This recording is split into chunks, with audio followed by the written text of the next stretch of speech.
Hi, my name is Monsieur Gawet. Welcome to episode 2 of the Road to SAS Global Forum 2020 in Washington, D.C. This is a little series of video I wanted to do regarding my process of preparing a white paper and presentation for the SAS Global Forum next year. My first video was kind of a general introduction. In this case, in this video, I just want to do a quick update on my progress. First thing I forgot to mention in my original clip. Please bear with me. English is not my first language. I'm actually French Canadian to be exact.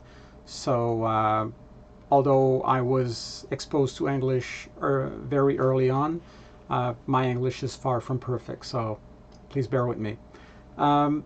Second thing, I didn't work on my cluttered workspace yet. It's fine because I don't have serious work to do yet. But I did manage to get a new camera, which seems to be working better than the old one. So hopefully the camera's better, and also the view's better. And also, as you can already see, I've managed to get a hold of a decent software to manage, proper display of information on the screen. So I don't have to just show my face, full screen. I can just put some other information. So what I've used is the background from the next year conference, and it gives you the dates as well. So March 29th to April 1st, 2020. So now a quick update on my abstract. I finished writing the first draft. I've sent this text along with two possible titles for my article to a couple of colleagues of mine and friends, and I'm just waiting for them for feedback. I got some already. I will perform some minor tuning, but it's pretty much ready to go. So I have around 125 word or 150 word. It's not a big text. It's just, as I said in the first episode, it's just some sort of introduction and a preview of what your article is going to be all about. I also wanted to show you the official submittal, the last day at which you can submit a paper for this the next year's SAS Global Forum. So it's September 30th. It might seem a long time from now. It's in a little more than a month as I'm recording this.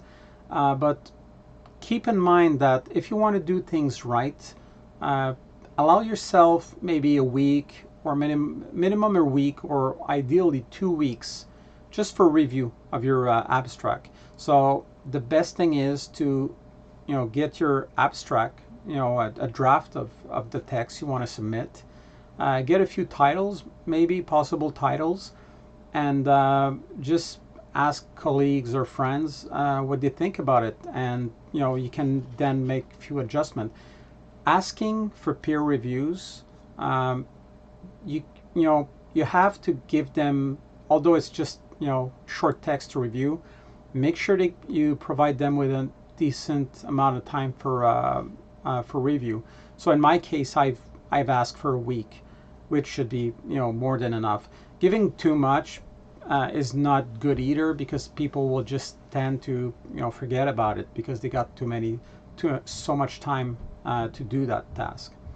So yeah, that was pretty much it. I really encourage every one of you that have some sort of idea of a presentation to work on it and submit something, and you'll be able to follow me on this video log of the next steps. So once you've submitted your paper, I'll finish with that today. Once you've submitted your paper, you don't know for sure if you're going to be accepted or not.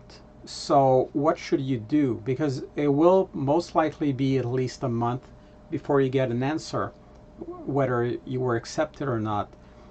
What I suggest, to keep the ball running, and keep some some momentum, work on the table of content of your article. So what would the structure of your article look like?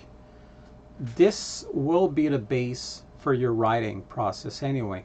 So what you've spent there, it's not gonna take you a whole lot of time. It's just ideas basically. So sections of your paper, and then if you get accepted, I hope you will, then you can right away start working on these sections. Um, everybody's different, obviously. In my case, I realized that when I start by the introduction of my paper, I actually have to go back to it and change it over time very often, because my my idea, I'm adding some sections, or I'm changing slightly the content or the direction of the paper. So I have to keep adjusting my introduction. So in such a case, maybe keeping the introduction, as one of the last step would make more sense. So it's just something that makes, this process is way easier if you already have the big sections of your paper laid out on the table of content. So that's it for today. Thank you for listening. And as usual, if you have any comments, questions, feel free to write something in the comments below, and I'll make sure to address it some other time. Thanks. Bye.